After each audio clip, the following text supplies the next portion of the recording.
para que todos puedan aprovechar aún la hora de salida. Vamos a la palabra, tomaremos el Evangelio según Marcos.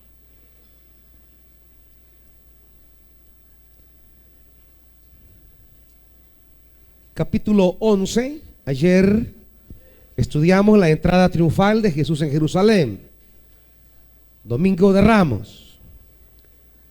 Ahora vamos a lunes. Y por eso el versículo 12 comienza diciendo de Marcos 11, ¿cómo comienza diciendo? Al día siguiente, o sea, ahora. ¿Qué ocurrió este día en el ministerio de Jesús? ¿Qué cosas dijo? ¿Qué cosas le dijeron? ¿Qué cosas hizo? Este día es clave.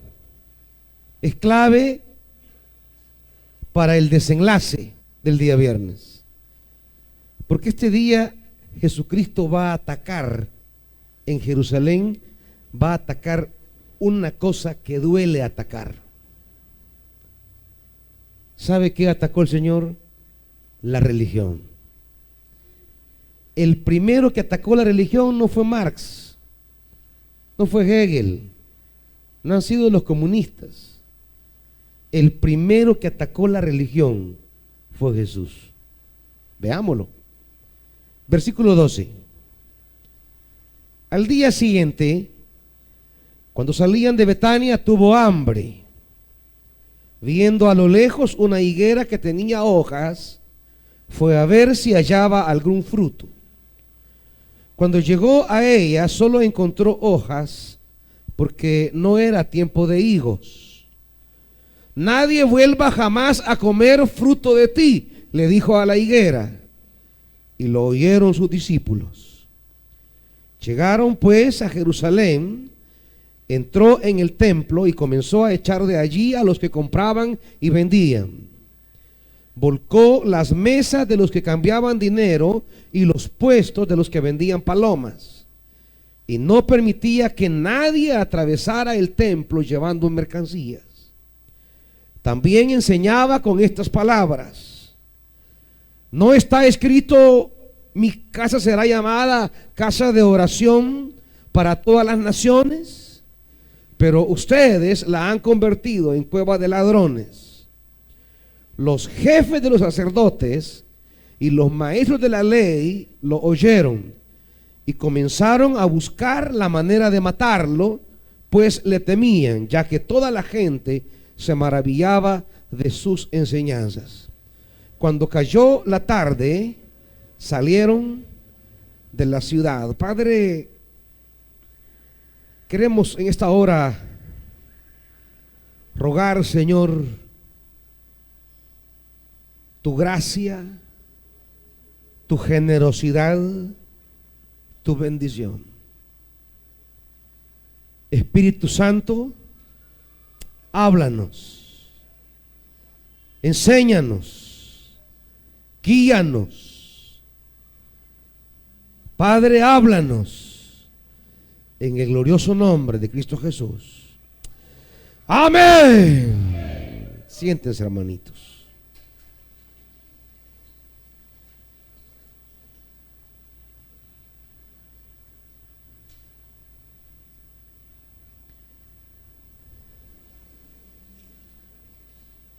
El día lunes, Jesús entra en controversia con el liderazgo religioso de la nación judía. Jesús entra en conflicto con el centro religioso de los israelitas, sus líderes y su templo. No llegó a Jerusalén a bendecir el templo ni a consagrar ningún templo. Llegó a condenar el templo y a condenar a la nación. La reacción es notoria y evidente. Versículo 18. ¿Cuál es la reacción?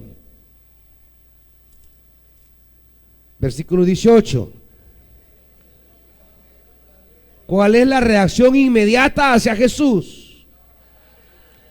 Comenzaron a buscar la manera de cómo matarlo. El rechazo, la oposición y buscar cómo matarlo es la respuesta frente a este Jesús que se presenta como profeta de Dios. Ayer lo mirábamos en la perspectiva de Mateo, que la gente preguntaba: ¿y quién es este? Y decían: este es Jesús, profeta de Nazaret. Jesús llega a Jerusalén.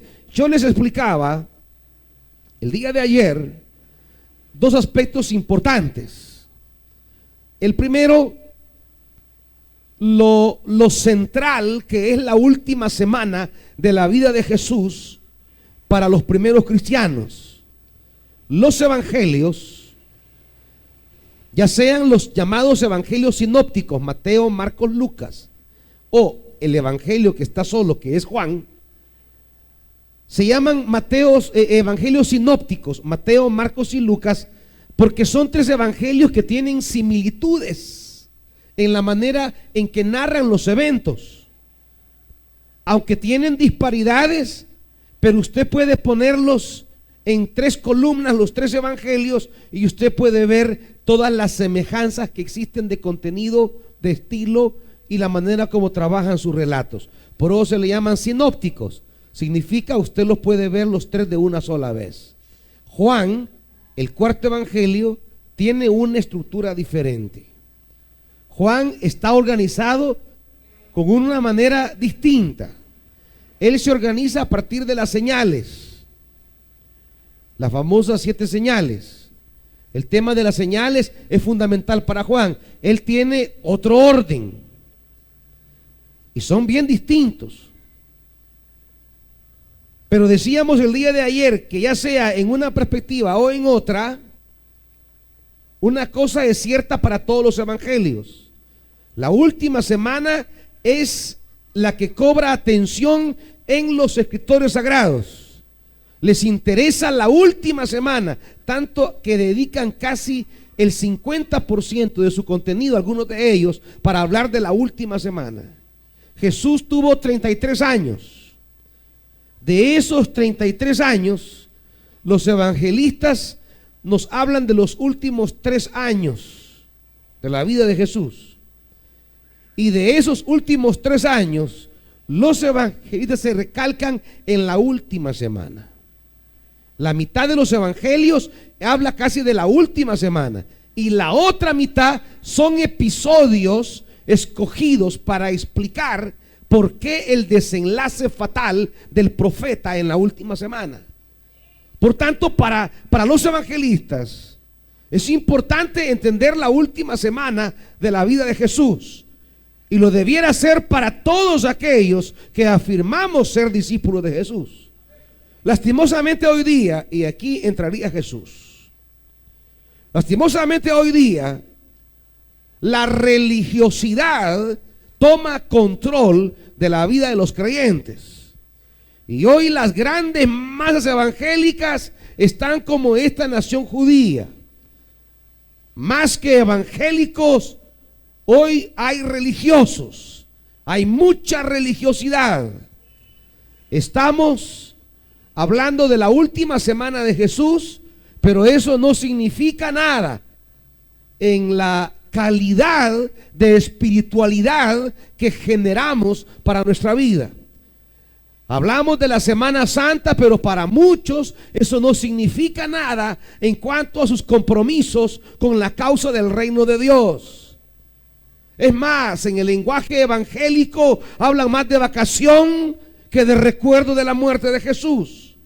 Se habla más de playas que de recoger el espíritu y ahondar una lectura de los evangelios y ahondar una espiritualidad con el Espíritu Santo.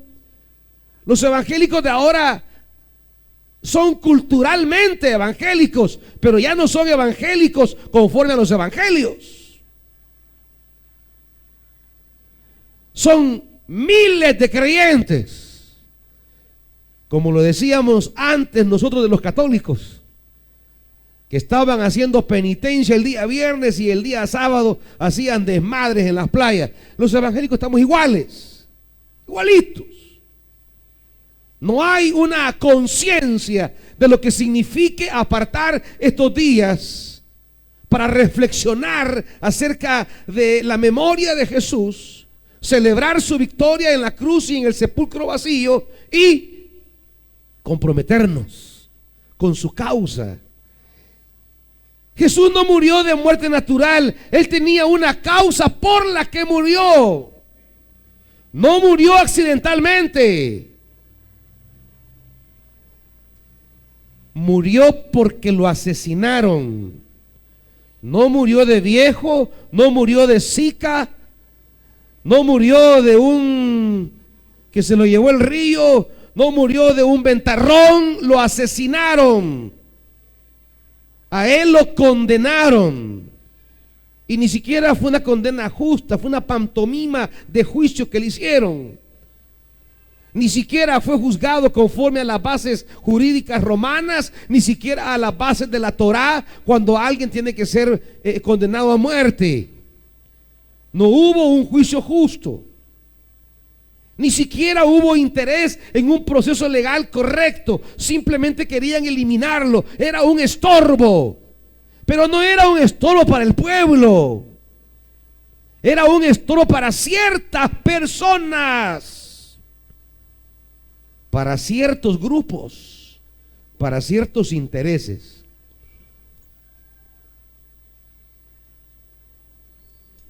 El Señor tenía una causa.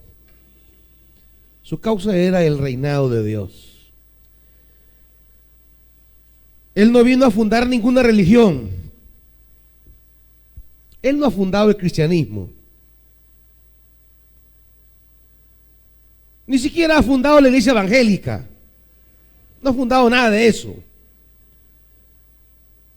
Él trajo un movimiento, una experiencia de Dios en la vida de los hombres. Una experiencia de Dios que producía liberación, sanidad, fe, esperanza, sentido de la vida, en contra de las esclavitudes que el sistema pone en la mentalidad de las personas, tanto en el tiempo de Jesús como en la época de hoy. Hay esclavitudes.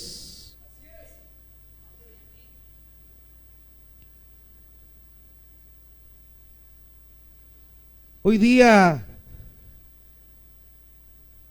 todos estos sistemas de comunicación atontan al ser humano. Casi que parecen borregos ahora. Ya no hay capacidad de análisis, capacidad crítica para descubrir la verdad. Hay tanta superficialidad.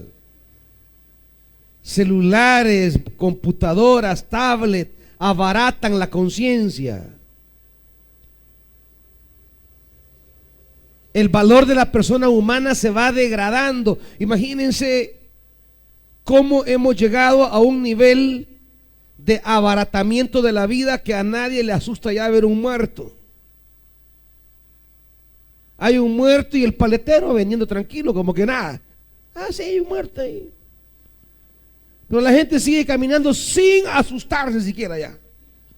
Un muerto a nadie espanta, a nadie sorprende. Sorprende más el celular que anda la persona. Sorprende más algún aparato tecnológico que ande que un muerto ya. Ah, un muerto. Hermanos, la vida se ha abaratado. Valen más los objetos que las personas. Valen más los animales que las personas. ¿Quién ha establecido esta categoría de valores? ¿Quién nos ha metido ese conformismo? ¿Quién nos ha clavado esa manera de entender la vida? La religión juega un componente vital en el adormecimiento de las conciencias. Marx dijo una frase que no es original de él, pero él la popularizó. La religión es el opio de los pueblos. Y la religión se resiente, se duele, le incomoda oír esa frase. Pero es cierto. Es cierto. Por eso Jesús no fundó ninguna religión. No se asuste que un ateo hable contra la religión. Déjelo. Mucha razón ha de tener. Lo maravilloso y glorioso para nosotros es que no nos afecta que critiquen a la religión. Porque no seguimos una religión. No seguimos una iglesia. No seguimos una doctrina. Seguimos una manera de ser, un movimiento. Seguimos a Jesús de Nazaret. Y Él no estipuló formas eclesiásticas. Él expresó resultados que deben haber en la vida humana como consecuencia de la experiencia de Dios en la vida de los hombres. La gente debe experimentar liberación, sanidad, vida, esperanza. La gente debe experimentar que Dios la ama. Debe experimentar que Dios quiere tener misericordia de ella. No vino Jesús a establecer reglas eclesiásticas, normas morales. Él vino a decirnos, a enseñarnos, a ilustrarnos que Dios nos ama a todos por igual, que no hay preferidos para Él, que los religiosos no están más cerca de Dios que los pecadores, que a veces la religión puede ser el más grande obstáculo para acercarnos a Dios. Por eso, una de las grandes tareas que tenemos hoy en día es quitarle a la iglesia su carácter religioso y darle un carácter más de movimiento del Espíritu. Quitarle ese carácter tan rígido y estricto en que hemos sumido a la iglesia, que la convierte en un ente tan difícil de ser transformado, y darle un carácter más dinámico, un carácter más sensible al mundo, un carácter más preocupado por cómo está la sociedad. Ante una iglesia, se dice que somos el 40% en esta nación. Ante una iglesia que se ha preocupado solo de construir templos y de tener propiedades y de tener recursos y de ser un gran poder en la nación, que se hable de la iglesia aquí, de la iglesia allá, que no sé qué, que no sé cuándo. Nos hemos preocupado por levantar un nombre, pero no es el nombre de Jesús, es el nombre de nuestras iglesias. Jesús se indignaría con la iglesia evangélica de hoy, porque es una iglesia que se ha centrado en levantar su poder, en levantar su nombre, en levantarse a sí misma entre los seres humanos, cobrar importancia en el concierto de poderes de la sociedad. No es a eso que Jesús nos ha llamado. No es a eso que Jesús nos ha convocado. La iglesia no es llamada para adquirir prestigio ante la sociedad. La iglesia es llamada a ser profeta de la sociedad, aunque la maten, aunque la juzguen, aunque la critiquen, aunque paguemos con la vida el trabajo de ser profeta del reino de Dios. Anunciar la buena nueva. Eso le pasó a Jesús. Hay dos episodios que se juntan en el pasaje que hemos leído: la higuera y el templo. Dos figuras que hablan de la nación de Israel. Hablemos de esa nación. Israel en tiempos de Jesús es la nación que se considera el pueblo elegido de Dios. los salvos y los sacerdotes y maestros de la ley se consideran la élite de ese pueblo salvado. Si Israel es el pueblo de Dios, pues sacerdotes y doctores de la ley son los más salvados de los salvados, son la crema innata. Si Israel es entre todas las naciones el pueblo de Dios, sacerdotes y doctores de la ley son la crema innata de ese pueblo redimido. La gente elogiaba a los doctores de la ley, elogiaba a los sacerdotes, elogiaba el templo, elogiaba la ley como ellos la aplicaban. Una nación centrada en esa religiosidad. Sin embargo, se habían cerrado las puertas a las necesidades de los demás. Por eso Jesús dirá: mi casa será llamada ¿qué? ¿Pero para qué? Léalo completo. Lo más importante es casa de oración para todas las naciones.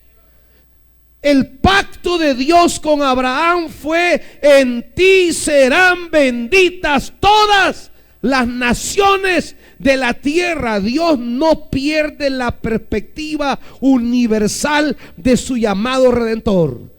Dios no llamó a Israel para ser un pueblo ahí bonito, chulo, elegido, bien cuidadito, adornado. No, lo llamó para ser pueblo misionero entre las naciones. Dios llamó a Israel no para adorarlo y ponerlo de adorno. Dios llamó a Israel para convertirlo en mensajero. Dios llamó a Israel para entregarle una tarea, una misión, un propósito.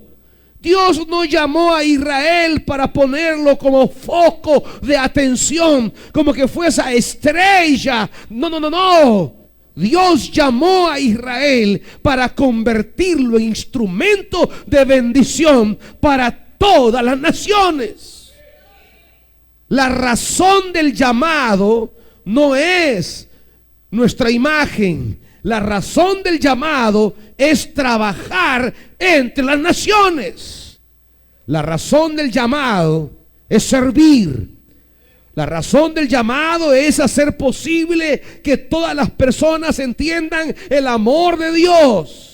Es testificarles acerca de la intención divina de redimirles, de despojarles de falsos ídolos y de llevarlos a una plenitud de vida por la palabra y por el Espíritu. Pero Israel olvidó eso. Israel olvidó el llamamiento y se puso a convertir un templo. Hizo del templo todo su trabajo, su atención, su interés. Se olvidó de lo que había afuera. Se olvidó de hablar de Dios. Se olvidó de la liberación que Dios traía a la humanidad. Se olvidó que Dios llamó a Abraham para hacer de bendición a las familias de la tierra. Israel se olvidó del llamado y solo se quería congregar nada más en su centro religioso. Es como la iglesia hoy día, refugiada en los templos, y la sociedad en las colonias. Se siguen matando jóvenes, señoritas, niños, mujeres, hombres y ancianos. La vida sigue desperdiciándose. La sangre corre terriblemente. Hemos llegado a esta nación a un nivel vergonzoso de destrozar la vida humana. Jóvenes aserrados, partidos en pedazos. Hemos llegado a niveles dantescos de irrespeto a la vida humana. A Dios no le sirve de nada una iglesia que tenga un lindo templo, una gran estructura, gran poder, un montón de medios de comunicación que no incidan en la transformación de la vida de los hombres. A Dios no le importa una iglesia que esté ganando premios ante la Asamblea Legislativa cuando la nación se desangra. A Dios no le importan líderes religiosos que se estén codeando con los políticos. Pastores cenando con el presidente, a Dios no le importa. Pastores cenando con diputados, a Dios no le importa. Actos de hipocresía, pura falsedad. A regalarle una Biblia llegan que ni leen, ni ellos mismos la leen. Solo por la imagen, solo por la política, solo por los votos, solo por las elecciones. A Dios no le importa eso. A Dios le importa la vida que se está destrozando. A Dios le importa la sangre que corre. La sangre de tantos salvadoreños clama desde la tierra al Dios del cielo. Jesús va a caer mal, porque Él va a poner el dedo en la llaga. Él va a decir quiénes tienen la culpa. ¿Y quiénes tendrán la culpa? Pues ese círculo que maneja la nación, el Sanedrín, el Consejo de Ancianos, formado por sacerdotes, por doctores de la ley, por ancianos de Israel. El Sanedrín es la élite que gobierna. Es la élite que dirige la nación. Ellos manejan los hilos de la nación. Jesús va a atacar ese punto. Jesús va a atacarlos de la raíz. Y eso los va a incomodar. Eso los va a enojar. Vea por favor en la versión de Mateo algunas escenas que calentarán a este grupo, a esta élite. Ninguna nación camina por casualidad. Son grupos de poder que manejan una sociedad las que provocan las crisis sociales. Nada sale por azar. Todo lo que pasa, hay grupos de poder creando los fenómenos sociales que dañan la vida. Jesús entendió esto y comenzó a decir a cada uno cuál era su parte. Por eso usted va a ver. Acompáñenme a Mateo 21, por favor, y comience a ver los que se van a acercar a Jesús para tenderle una trampa. Vea Mateo 21, por favor. Comienza hablando en el 23, ¿quiénes se le acercan?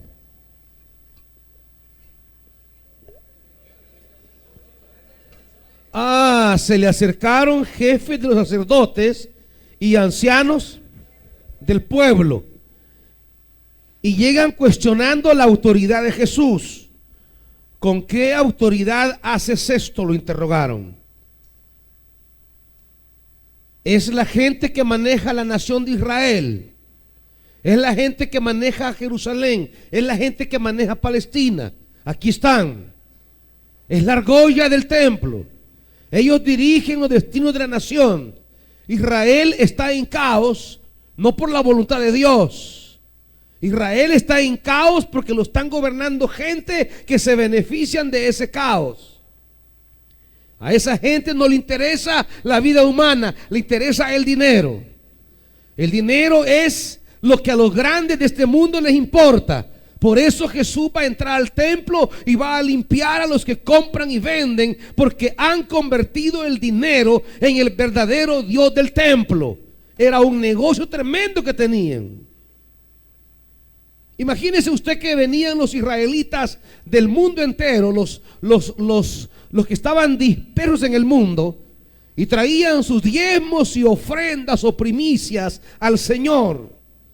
Pues el templo se había inventado que no podían recibir ninguna ofrenda que no fuese con dinero consagrado en el templo. No podían traer monedas de donde ellos venían. Estaban dispersos los judíos en el mundo entero. Traían su dinero en moneda de su país local. El templo había dicho: aquí no aceptamos moneda que no sea la moneda consagrada en el templo. De tal manera que tenían casas de cambio. Ustedes saben cómo son las casas de cambio. Hace años esta nación trabajaba con casas de cambio y era una gran corrupción, era un gran robo. Ponían los precios que ellos querían. El templo ponía la tasa de cambio. Vamos a comprar su moneda a tanto. Si quiere ofrecer sacrificio, nos la va a comprar a tanto. Entonces, los márgenes de ganancia y de robo solo en tasas de cambio era terrible. Pero no solamente las tasas de cambio. Por eso habían cambistas, dice la Biblia. O sea, aquellos que el templo les había dado la autoridad, el permiso para cambiar monedas extranjeras en la moneda local consagrada en el templo a la tasa de cambio que el sacerdote y los jefes de los ancianos habían establecido. Pero también les decían: aquí no van a sacrificar ningún animal que ustedes traigan de por allá. Aquí se van a sacrificar solamente animales que vendemos aquí. Por eso habían vendedores. De modo que ellos venían a comprar el cordero al precio que se lo daban en el templo. Y le ponían unos precios exorbitantes. Los pastores que estaban en el campo cuando Jesús nació y les fue dado aviso: hoy os ha nacido un Salvador, no eran pastores de sus rebaños, eran pastores de rebaños del templo. El templo manejaba grandes rebaños. Imagínense cuántos corderos tenía que tener para vender a todos los israelitas que venían del imperio a sacrificar 1 o 2 veces al año. Un cordero que normalmente en Israel podría valer 20 denarios, lo vendían en 200 denarios. Porque no aceptaban un animal que no fuese vendido y certificado por el templo. El negocio era redondo. El templo había dejado de ser un espacio de servicio, de entrega, de trabajo y de ministrar vida, y se había convertido en un negocio redondo del cual los sacerdotes, los jefes y los ancianos se beneficiaban. Era billetal que entraba. ¿Van entendiendo ahora? Jesús no murió por accidente. Lo mataron gente importante, líderes de la nación israelita, porque su mensaje profético en nombre de Dios les cuestionaba su imperio económico a partir de la religión. Bendito Dios que no fundó una religión. Bendito Dios que nos habló en una persona y no en una religión. Bendito sea Dios que no nos ha hablado ni en el judaísmo ni en el cristianismo. Nos ha hablado en la persona de Jesús de Nazaret, el profeta de Galilea.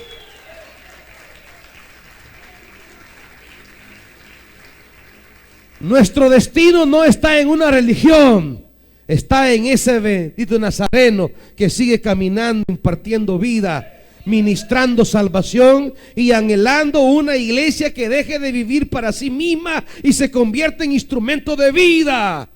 Una iglesia que, al igual que Él, ponga lo que es y lo que tiene al servicio de ministrar vida, salvación y esperanza.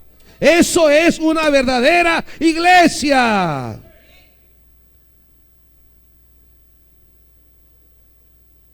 Se acercan a Jesús y le preguntan por su autoridad. Jesús no ha entrado nunca a un grupo de rabinos, ni ha sido formado en una escuela de Jerusalén. ¿Cuál es su autoridad? La autoridad de una iglesia que quiera servir a los demás. Esa autoridad no viene de los hombres, viene de Dios. Nuestra autoridad viene de Dios. Jesús cuenta unas parábolas que van a encender la llama. Versículo 28. ¿Qué les parece? Continuó Jesús. Había un hombre que tenía 2 hijos. ¿Están conmigo? Estoy en Mateo 21. Tenía 2 hijos. Se dirigió al primero y le dijo: hijo, ve a trabajar hoy en el viñedo. Cuando Dios te llama, no te llama para que te sientes en una silla. Cuando Dios te llama ¿a qué? ¿A qué te llama? ¿A qué te llama? Eso de ven y congrégate con nosotros es una falsa religión. No hemos sido llamados a congregarnos, hemos sido llamados a trabajar en la viña del Señor. Por eso la iglesia hoy día es mediocre, porque la gente no trabaja, la gente se congrega. Por eso hoy la iglesia evangélica es irrelevante a la vida de la nación, porque ya no es un movimiento de obreros que trabaja en pro del reino de Dios, sino que son masas que se llegan a sentar, como ir al cine, como ir al estadio o ir al teatro. Hoy se sientan para ver espectáculos religiosos, pero no se comprometen, no dan la vida, no se entregan, no son seguidores de Jesús, quien se entregó hasta las últimas consecuencias. Obedecer al Padre significó para él trabajar. Él dijo en San Juan: mi Padre trabaja y yo también trabajo. Y si el Padre trabaja y Jesús trabaja, el que sea seguidor de Jesús también debe trabajar. Si no, no lo es. Está engañado. Está engañado. Y es algo en lo que insistimos en esta iglesia. A nadie le andamos diciendo venga y congréguese con nosotros. A nadie estamos invitando. Nunca hemos lanzado una invitación: venga y congréguese. Esa es una falacia, es un desvío. A nadie llamamos a que se congregue. El que entre aquí entra a trabajar a un ejército. Entra a servir, a disponer su vida, a dar la vida por la causa de Jesús. No podemos ser seguidores de aquel que trabajó y dio su vida desde la comodidad. Por eso todas las actividades o ministerios que realizamos nos están llevando de a paso acelerado a un ritmo, porque si la muerte cabalga y galopa, tenemos que volar, tenemos que anticiparla. La iglesia no puede quedarse en la retaguardia, ni olvidada, ni retrasada, ni escondida.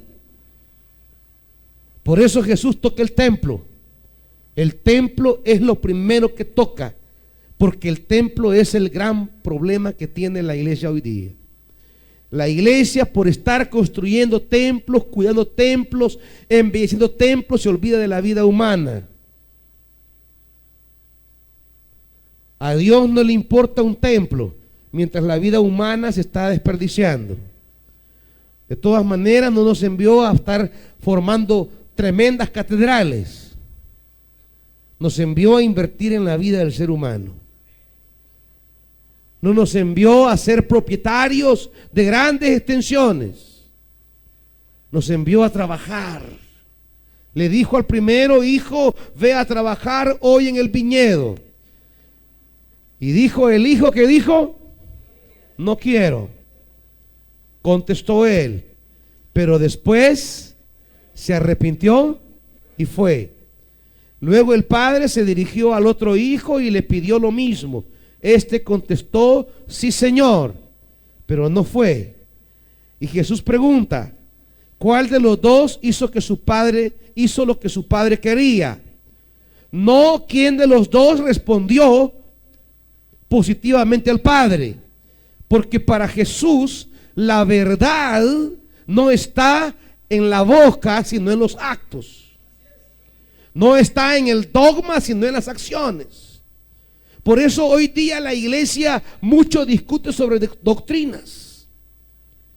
Los mismos hermanitos van en un bus peleando por una doctrina. Se encuentran en un parque peleando por una doctrina. Y hoy día las preguntas que se hacen: ¿y usted qué cree esto? ¿Y usted cree lo otro? ¿Y usted cree allá? ¿Por qué? Porque es más fácil discutir sobre lo teórico que comprometernos a trabajar en la práctica. El reino de Dios no consiste en palabras, sino en poder. 1 Corintios 4:20. Hablar es fácil. Lea un par de libros, tenga buena memoria y buena labia y hable. Pero ¿de qué sirve discutir sobre doctrina si todavía hay hombres atados, mujeres esclavas, una sociedad que muere, una sociedad que se deteriora? ¿De qué sirve discutir por la pureza dogmática si la vida humana se deteriora? ¿Me están oyendo, iglesia? Por eso aquí no andamos transmitiéndole dogmas, porque el mayor dogma de la Biblia es trabajar por la vida, trabajar por la liberación, trabajar por la reconciliación del ser humano con Dios, consigo mismo y con la creación. Amén.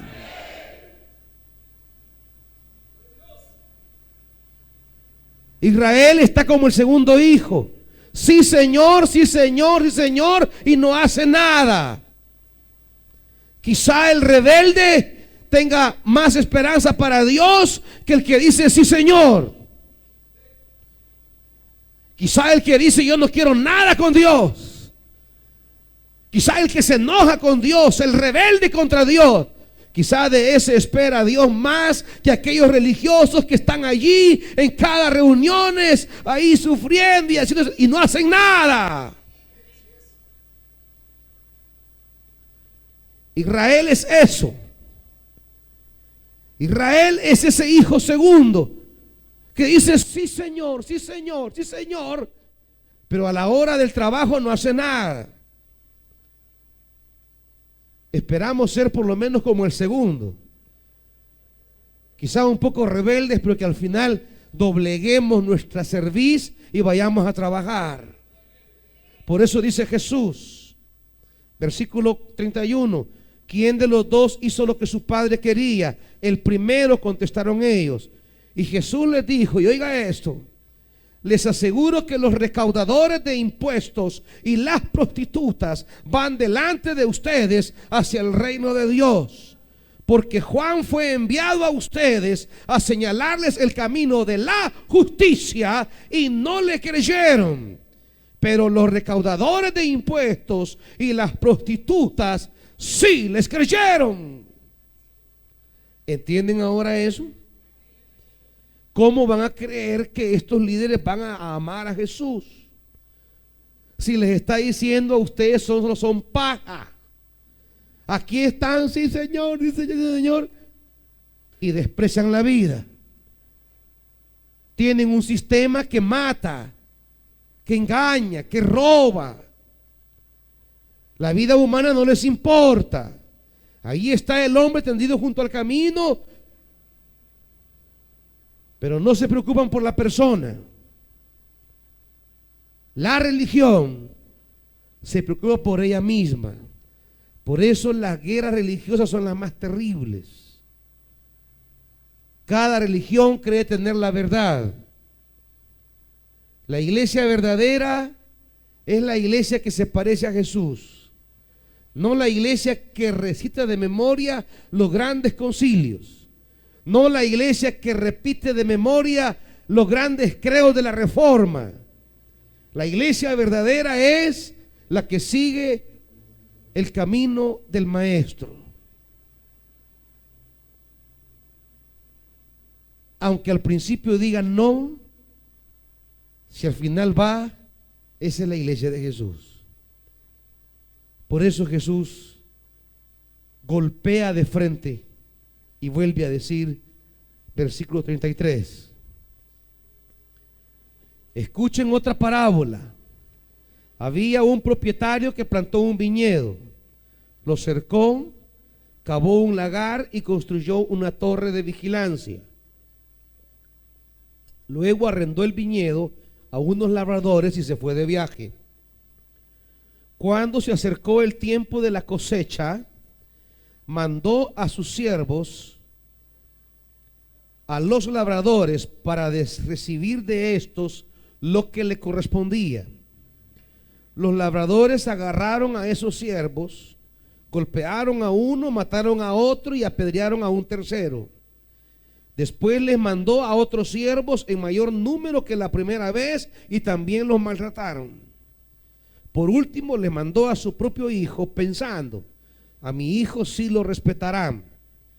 Pero cuando los labradores vieron al hijo, se dijeron unos a otros: este es el heredero, matémoslo para quedarnos con su herencia. Así que le echaron mano, lo arrojaron fuera del viñedo y lo mataron. Ahora bien, cuando vuelva el dueño, ¿qué hará con estos labradores? Hará que esos malvados tengan un fin miserable, respondieron, y arrendará el viñedo a otros labradores que le den lo que le corresponde cuando llegue el tiempo de la cosecha. Les dijo Jesús: ¿no han leído nunca en las Escrituras? La piedra que desecharon los constructores ha llegado a ser la piedra angular. Esto es obra del Señor y nos deja maravillados. Por eso les digo que el reino de Dios se les quitará a ustedes y se les entregará a un pueblo que produzca los frutos del reino. El que caiga sobre esta piedra quedará despedazado, y si ella cae sobre alguien, la hará polvo. Cuando los jefes de los sacerdotes y los fariseos oyeron las palabras de Jesús, se dieron cuenta que hablaba de ellos. Buscaban la manera de arrestarlo, pero temían a la gente porque ésta lo consideraba como un profeta. Este es el tema, hermanitos. Durante años Dios le entregó a Israel una viña. Dios preparó esa viña, se las entregó, no porque la merecían, sino por la gracia se las entregó. Pero no se las entregó para que tuvieran el hobby, el entretenimiento, el pasatiempo. Se las entregó porque Él llegaría a cobrar fruto un día. Dios nos ha entregado una salvación gloriosa, la cual no podemos descuidar. Pero se llegará el día que Dios te visitará para pedirte los frutos a todos. Todo lo que tienes, todo lo que Dios te ha dado, todo lo que Dios te ha otorgado, todo es regalo de la gracia de Dios. Y eso es para que lo trabajes y des fruto del reino de Dios. Todo lo que tienes y lo que Dios te dará aún más, no es solamente para tu consumo, privilegio o imagen. Es para que des fruto del reino de Dios. Como tu conocimiento, como tu patrimonio, como tu tiempo, como tus energías, como tu vida se traducen en compromiso de dar fruto del reino de Dios. ¿Cómo hacemos reino de Dios? Seguir a Jesús no es cosa de congregarse. Seguir a Jesús es cosa de dar frutos. Y es trabajo de todos los días. La gente hoy va a las iglesias 2 horas a la semana y ya cumplió la cuota. Y el resto del día no significa nada. El resto de la semana no significa nada de cara al reino de Dios. No hay trabajo para el reino, no hay frutos para el reino. Por eso Jesús dice: el reino de Dios le será quitado y se entregará a un pueblo que produzca frutos de reino. Somos llamados a dar fruto. Tu hermano, hermana, no has sido llamado para congregarte, has sido llamado para dar frutos. Si no damos fruto, no tenemos ningún valor para Dios. Para Dios no valemos en tanto como existencia humana normal. Para Dios valemos en tanto nos disponemos a servir a su reino. El valor nuestro para Dios no es el de tu estatus social o económico, es el de tu compromiso con la causa del reino de Dios. Cómo trabajas, cómo te comprometes, cómo sirves, cómo participas, cómo te activas para una vida de reino de Dios, una vida de trabajo, una vida de compromiso. No es cosa solo de andar cuidando tu ropa, tu cabello, tus uñas, tu esmalte, tu pelo, la piel, tu corbata, tu saco. No, no. Es cosa de cómo hacemos reino de Dios con todo lo que Dios nos ha entregado. Volvamos a Marcos. Jesús llega a la higuera, tenía hojas, pero ¿qué no había? Fruto. Estaba frondosa, tremenda la higuera, grande, enorme, visible, pero no tenía frutos. Se miraba lindo el árbol quizás, lleno de hojas, como dice la Biblia. Tenía hojas, estaba frondoso,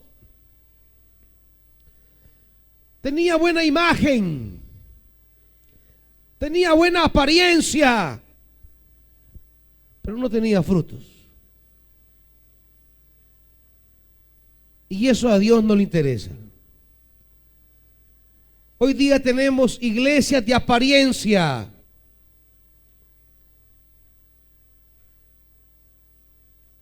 Y un montón de gente va a estas iglesias solo por estatus social, por apariencia. No van por trabajar. Hoy hay cientos de iglesias que parecen clubes sociales. La gente va para lucir sus relojes, sus zapatos, sus carteras. Su gran preocupación es que el color de la Biblia le combine con la cartera y los zapatos. Y que el comentario de todas sea: qué lindo su peinado, hermanita. Qué chulo sus zapatos. Qué lindo su reloj. Qué aritos más preciosos. Más que templos son pasarelas. Y la gran preocupación es causar una buena imagen. La gente invierte en imagen para ir a estos clubes sociales. Y se reúnen en lugares bonitos, atractivos, de caché.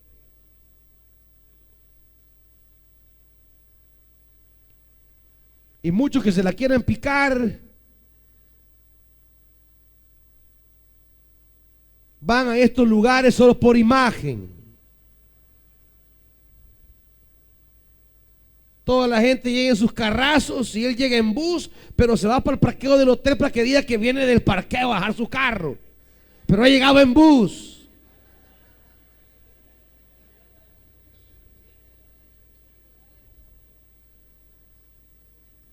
Puro plante. No hay preocupación con el reino, no hay preocupación por el llamado, no hay preocupación por la vida. Solo es cosas sociales nada más. Esa no es la iglesia del Señor. Esa no es el movimiento que él fundó. En eso no pensaba él. Jamás imaginó tener una iglesia comprometida con los valores del mundo, que se pareciera más al templo de Jerusalén y sus líderes parecieran más jefes de sacerdotes y escribas y doctores de la ley que gente que anda en las comunidades predicando, sirviendo, trabajando. En estos tiempos no es fácil. Andar en estas comunidades es andar arriesgando la vida, pero ese es el llamado. No hemos de hacer lo que nos guste, nos da seguridad. Hemos de hacer lo que Dios nos ha mandado a hacer. Vamos para la obrera. Hoy mataron a un joven que hará unos meses venía a la iglesia, pero como los jóvenes se dejan dar carreta, se dejan convencer por palabras de mentira, se dejan engañar por el brillo pasajero del dinero, se dejan dominar por el dinero fácil, por el discurso pegajoso. Dijo que iba a ir a este último renuevo de jóvenes a renovar sus votos. No subió. Si hubiera subido, estaría con vida todavía. Por eso vamos e insistimos. Por eso usted vaya e insista. Jóvenes, muchachos, la muerte cabalga galopante y los quiere arrebatar. No se dejen arrebatar lo que Dios les ha dado. Podemos estar atravesando desiertos, pero si te mantienes firmes en la obra de Dios, llegará la hora de la promesa. El mundo pasa y sus deseos.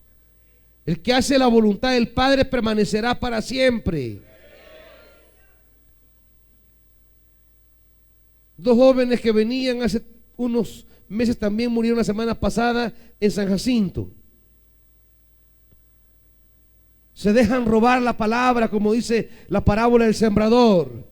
La semilla es entregada, llega el maligno y le quita la palabra, le roba la semilla, no sea que crea la palabra y se salve.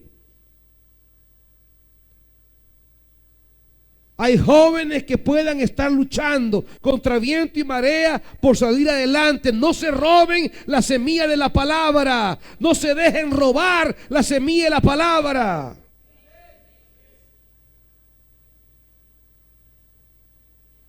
El camino ancho parece fácil, pero es de muerte.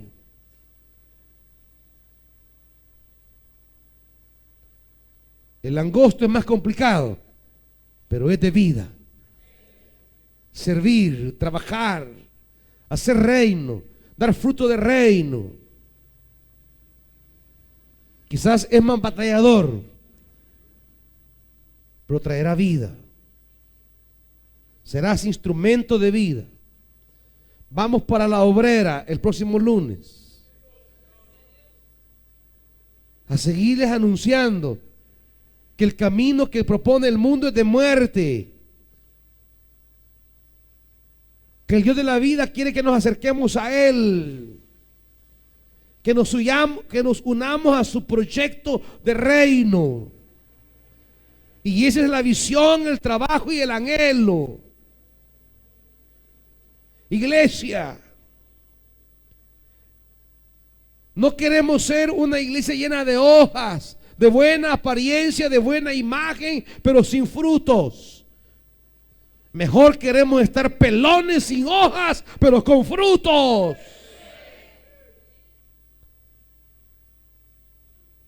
Prefiero tener un templo que solo nos sirva para las reuniones. Quizás no sea el más cómodo ni el más riquísimo, pero que tengamos práctica de fruto. Que nos preocupe la vida humana, que trabajemos por la vida humana, que sembremos en la vida humana. Que vayamos a comunidades, colonias, municipios. Que vayamos sembrando la esperanza de la vida. Señoritas, no se aparten del evangelio, no se dejen robar jóvenes la semilla. Padres, ustedes no sean cabezones, no impidan a sus hijos el servicio en la obra de Dios.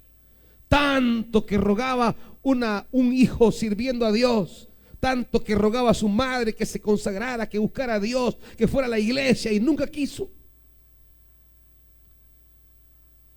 Al contrario, lo presionaban, lo humillaban, lo estaban molestando cada vez que llegaba noche a la iglesia, ultrajándolo y diciéndole mil cosas. En la desesperación se fue a la calle, anda en pandillas, y la mamá viene a rogar por ese hijo. Usted tuvo la oportunidad. Cuando su hijo esté en malos caminos, No me venga a estar chillando. Déjelo que trabaje, déjelo que sirva, déjelo que vaya a predicar, déjelo que se dedique al Señor. Y usted, en lugar de estorbar, únase. Mi casa y yo serviremos a Jehová.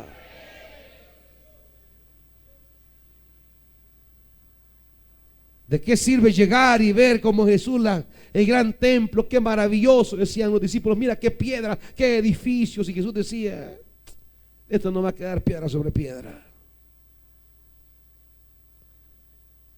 Tantos millones que se invierten hoy día en propiedades. Por ninguna de esas vendrá el Señor otra vez. Vendrá por el fruto que hayamos dado. Y quiero que ese día Betania le dé a Dios mucho fruto. Que Betania le diga: Señor, nos pusiste a trabajar en tu viñedo. Y trabajamos día y noche. Y luchamos sin parar. Pusimos energía, tiempo, recursos, vida, esfuerzo. Y ese fruto es para siempre. Porque es fruto del reino de Dios. Jesús maldice la higuera: nadie vuelva jamás a comer fruto de ti. Jesús condena a una iglesia que no da frutos. Tendría que decir que la iglesia evangélica está bajo el juicio de Dios, porque sus frutos en esta nación son muy pobres. En términos de vida, en términos de justicia, en términos de paz, en términos de liberación, los frutos son muy pobres. En términos de templo, hay muchísimo billete. Ni idea tengo de cuánto puede tener la iglesia evangélica en propiedades. Si juntáramos todas las propiedades de la iglesia evangélica en este país, ¿a cuántos millones llegaríamos? Pero eso al Señor no le interesa. Tampoco el crecimiento cuantitativo es de interés para Jesús. Las multitudes nunca le impresionaron. Es más, las multitudes le preocuparon a Jesús. Y cuando grandes multitudes iban tras él, él se dio vuelta y les dijo: ¿y ustedes de verdad me están siguiendo por convicción o qué? Y comenzó a establecerles el costo de seguirle. Él no está interesado en el crecimiento numérico en sí mismo. El impacto multitudinario que seduce a muchos pastores hoy, a él no le seduce. Él prefiere uno pero genuino. Prefiere 10 auténticos, 100 pero de verdad, 1000 pero guerreros comprometidos con el reino. 1,000,000 que no hace nada, a él no le interesa. Es más, es estorbo para su reino. Un templo que congrega a miles, no le interesa a Jesús. Él entra a limpiarlo, a botar mesas, a golpear cambistas, a echarlo fuera, a tirarlo todo afuera.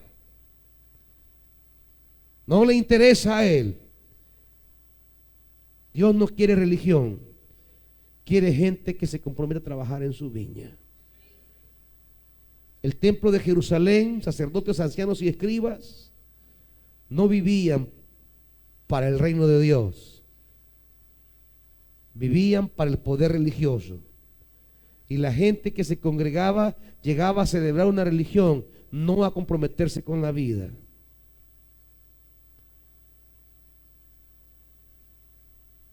Si algo este día Jesús nos llama, es a comprometernos a trabajar en su viña.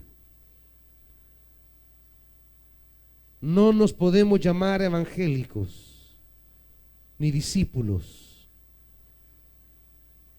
si no somos misioneros, si no somos heraldos del evangelio, si no somos obreros.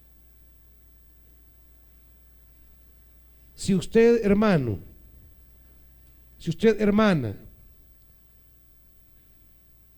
no tiene participación activa en la viña del Señor, seremos quizás como el segundo hijo que dice sí, Señor, y no hace nada. Dios nos llama. La manera de conmemorar, la manera de tener su memoria con nosotros, la manera de afiliarnos a ese Señor es comprometernos en el servicio, comprometernos a trabajar. En esta hora, hermanitos, el llamado del Señor es a presentarle frutos, a decirle: Señor, yo voy a trabajar.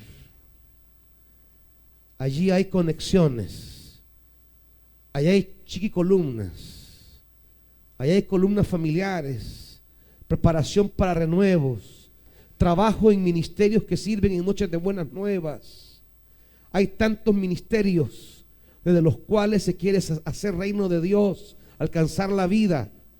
Allí está el ministerio El Rey Te Mandó a Llamar, todos los domingos en la mañana, atendiendo a indigentes, personas ligadas a vicios. ¿Cuál es su llamado? ¿Cuál es su participación? ¿Cuál es su siembra en tantos ministerios que hay en la iglesia? El viernes vamos con los hombres, es el cuarto renuevo del primer ciclo. ¿Cuánto dinero se invierte en estos renuevos? No cobramos un 5. De gracia recibimos, lo damos de gracia. Pero lo da usted. Se mete, contribuye, siembra, trabaja, acompaña, ora, prepara, facilita.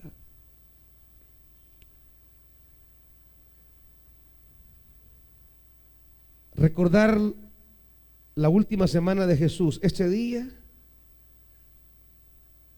es decirle al Señor: yo quiero ser obrero. Pongámonos de pie, iglesia. No se vaya esta noche sin decirle a su Señor: yo no quiero ser florero, yo quiero ser obrero.